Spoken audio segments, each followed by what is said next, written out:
Hello, in this video I want to show you how to activate or deactivate a nearby share for Redmi 12R. And to do this we'll need to scroll down our notification bar like that.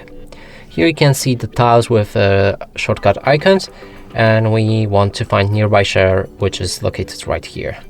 And if you can't find it, then just go to the last page, click on edit, and it should be visible in this list right here. Simply drag it up and click on done. Now if you want to enable it, then simply click on nearby share. You'll be able to enable or disable device visibility for contacts, everyone, or only your devices. You can enter settings and you'll have basically the same things right here.